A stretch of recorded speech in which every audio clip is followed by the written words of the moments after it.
انسان سوچتا ہے کہ شاید اس کا جسم چھوٹا سا ہے، حالانکہ اس کے اندر بہت بڑا جہان پوشیدہ ہے جس کی انسان کو خبر نہیں۔ ایسی کون سی طاقتیں ہیں جو انسان کے اندر پوشیدہ رکھی گئی ہے؟ اگر فرشتے عبادت کے لیے کافی تھے تو پھر انسان کو بنانے کی آخر ضرورت ہی کیا تھی؟ آخر وہ کون سی اللہ کی نشانیاں ہیں جو انسان کے اندر پوشیدہ ہے؟ انسان کی حیثیت اس کائنات میں کیا ہے اور وہ اس دنیا میں کیوں بھیجا گیا؟ آج آپ جاننے والے ہو۔ من عرف النفس فقد عرف ربہ، جس نے اپنے نفس کو پہچانا اس نے اپنے رب کو پہچان لیا۔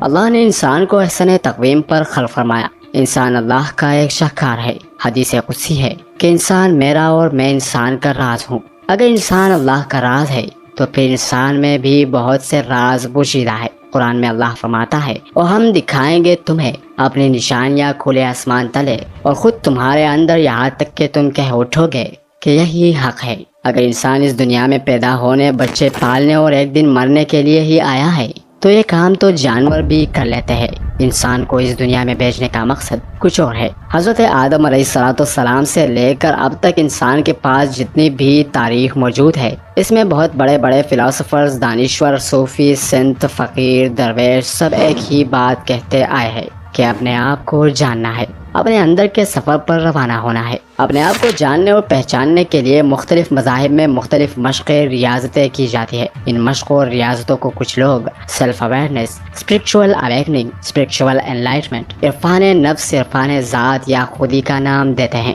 حالانکہ یہ سب معرفت الہی کے راستے ہیں اور ان سب کی منزل ایک ہی ہے۔ یہ ایک خاص علم ہے جو خاص لوگوں کو عطا ہوتا ہے، اور اس کی خاصیت یہ بھی ہے کہ یہ کسب سے نہیں بلکہ خالق کی عطا سے ملتا ہے۔ اس علم کو کتابوں سے حاصل نہیں کیا جا سکتا۔ جیسے ایک صوفی درویش کا قول ہے کہ تم نہیں پہنچ سکتے اللہ تک عبادتوں اور ریاضتوں کے ساتھ۔ اللہ کا راز اہل علم کے سینے میں ہے، وہ جس کو چاہے دے دے۔ ایمان کی طاقت ان کو جنت تک تو پہنچا سکتی ہے، لیکن جو راستہ اللہ تک جاتا ہے وہ عشق کا راستہ ہے۔ یہ ایسا علم ہے کہ جسے ملتا ہے اس کے اندر سے اس علم کی خوشبو آتی ہے، اور یہ علم بڑے بڑے فلاسفرز اور دانشوروں کو بہت پیچھے چھوڑ جاتا ہے، کیونکہ فلسفی ہمیشہ اپنی عقل سے سوچتا ہے اور سوچ بوجھ سے مختلف قیاس آرائیاں کرتا ہے، جبکہ اہل علم کی بات اس کا ذاتی مشاہدہ ہوتی ہے۔ اس لیے اہل عرفان کی اپنی ایک الگ دنیا ہے۔ اللہ نے 18,000 جہان انہی اہل عرفان کی پرواز کے لیے پیدا فرمائے ہے۔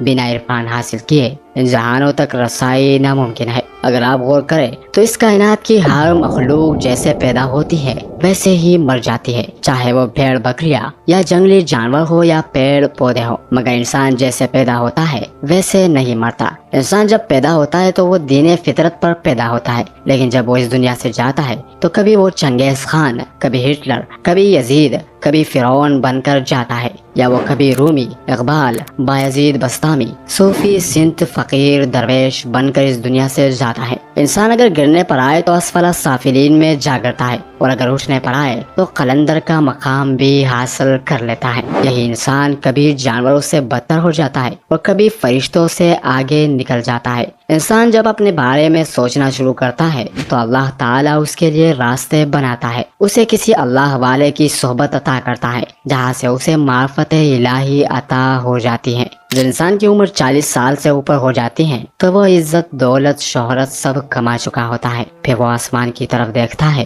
اور سوچتا ہے کہ آخر میں کہاں سے آیا ہوں اور اس دنیا میں کیوں بھیجا گیا۔ وہ یہ سوچتا ہے کہ اوپر وہاں ستاروں کے پرے کون کون سے جہاں پوشیدہ ہے۔ شاید وہ اپنا پہلا گھر ڈھونڈنے کی کوشش کرتا ہے۔ یہاں یہ جان لینا ضروری ہے کہ انسان کا جسم فانی ہے اور اس کی روح ابدی ہے۔ مٹی سے بنا جسم مٹی میں چلا جائے گا، لیکن روح جہاں سے آئی ہے وہ اپنے اصل مقام پر جانا چاہتی ہے۔ جب حضرت آدم علیہ السلام کا بت تیار کیا گیا اور فرشتوں کو سجدے کا حکم دیا گیا تو اللہ نے اس میں اپنی روح پھونکی۔ اسی لیے روح کی پیاس اللہ کی معرفت ہے۔ روح ہمیشہ اپنے خالق حقیقی کے پاس جانا چاہتی ہے، لیکن انسان کا سارا دھیان اس کے ظاہری جسم پر ہے۔ انسان اپنے ظاہری جسم کی خوراک کا بندوبست کرنے میں لگا رہتا ہے، لیکن روح ایک دن تڑپ تڑپ کر بیمار ہو جاتی ہے۔ اس لیے قرآن پاک میں ایک جگہ پر انسان کو ظالم اور جاہل کہا گیا۔ یہ اس لیے ظالم اور جاہل ہے کہ اپنی روح پر ظلم کرتا ہے اور اسے خالق حقیقی تک پہنچنے نہیں دیتا۔ انسان کی روح جب بیمار ہوتی ہے تو وہ بے قرار ہونے لگتا ہے، اور یہ بے قراری ایسی ہے جسے میڈیکل سائنس میں انگزائٹی، ہائپر ٹینشن اور ڈپریشن کا نام دیا جاتا ہے۔ ایسی صورتحال میں انسان جسم کے علاج میں لگا رہتا ہے اور ڈاکٹرز اور سائیکاٹرسٹ کے پاس جا جا کر ایک دن تھک جاتا ہے، لیکن وہ یہ نہیں سوچتا کہ اس کی روح اس کی توجہ چاہتی ہے۔ انسان کے اندر اللہ کا راز پوشیدہ ہے۔ انسان اور اللہ کے درمیان ایک بہت بڑا حجاب ہے جسے نفس کہتے ہیں۔ اگر نفس کا پردہ درمیان سے ہٹ جائے تو انسان اپنے اللہ کو پہچان لیتا ہے۔ اگر کسی کے دل میں یہ خیال آ جائے کہ اسے اپنی کھوج کرنی ہے، اپنے اندر کا سفر کرنا ہے، تو سمجھ لے کہ اس پہ اللہ مہربان ہو گیا جس نے اسے اس کھوج میں لگا دیا۔ یہ کھوج ہر کسی کے دل میں پیدا نہیں ہوتی، اور جس کے دل میں پیدا ہو جائے، جس کو اللہ کی لگن لگ جائے، وہ اس پزل کو ایک دن سولو کر ہی لیتا ہے اور بارگاہ الہی تک پہنچ جاتا ہے۔ اللہ نے ہر انسان کے اندر اپنا بیج رکھ کر بھیجا ہے۔ اللہ کا یہ بیج ہر انسان میں موجود ہے، چاہے وہ ہندو، مسلم، سکھ، عیسائی یا کسی بھی فرقے سے تعلق رکھتا ہو، کیونکہ ہر بچہ دین فطرت پر پیدا ہوتا ہے اور یہ اس کے ماں باپ ہے جو اسے سکھ، عیسائی یا ہندو بنا دیتے ہیں۔ یہی وجہ ہے کہ اللہ والوں نے شریعت کی تعلیم کے بعد طریقت اور معرفت کے لیے کسی مرشد کامل کی تلاش کی۔ مرشد اس بیج کے لیے ایک خاص زمین تیار کرتا ہے اور آہستہ آہستہ اس کی آبیاری کرنی شروع کر دیتا ہے، اور ایک دن وہ بیج کمپر کی صورت میں پھوٹ پڑتا ہے۔ یہ بیج جب پھوٹتا ہے تو آہستہ آہستہ وقت گزرنے کے ساتھ ساتھ ایک تناور درخت بن جاتا ہے۔ سوچنے کی بات یہ ہے کہ اگر عبادت کے لیے انسان کو پیدا کیا ہوتا تو کیا انسان کی جرت ہے کہ وہ عبادت نہ کرتا؟ حدیث قدسی میں اللہ فرماتا ہے کہ میں ایک چھپا ہوا خزانہ تھا اور میں نے چاہا کہ پہچانا جاؤ۔ انسان کو اس نے اپنی پہچان کے لیے خلق فرمایا ہے، اور جو لوگ اسے پہچان لیتے ہیں وہی لا خوفن ہو جاتے ہیں۔ انہیں کسی کا ڈر یا خوف نہیں رہتا، چاہے وہ موت ہی کیوں نہ ہو۔ اور موت انہیں ایک خوبصورت چیز دکھائی دیتی ہے۔ وہ جان جاتے ہیں کہ انہیں اس جسم کی قید سے آزاد ہونا ہے۔ وہ اس حقیقت تک پہنچ جاتے ہیں کہ جو روح دکھائی نہیں دیتی وہ ان کی اصل ہے، اور یہ جسم جو دکھائی دے رہا ہے یہ اصل نہیں، یہ مٹی سے بنا اور ایک دن مٹی میں ہی چلا جائے گا۔ انسان کے اندر اللہ کا بہت بڑا راز ہے، جو راز عرفان ذات سے کھلتا ہے۔ یہی وجہ ہے کہ جو خود کو پہچان جائے وہ اپنے رب کو پہچان لیتا ہے۔ اللہ کی پہچان اس کی نشانیوں سے ہوتی ہے، اور انسان کے اندر اللہ کی بے پناہ نشانیاں پوشیدہ ہے۔ اللہ انسان کی شاہرگ سے بھی زیادہ نزدیک ہے۔ انسان کو صرف اپنے شاہرگ تک پہنچنا ہے، لیکن یہ بات بھی طے ہے کہ بنا رہنمائی کے انسان اپنی شاہرگ تک نہیں پہنچ سکتا۔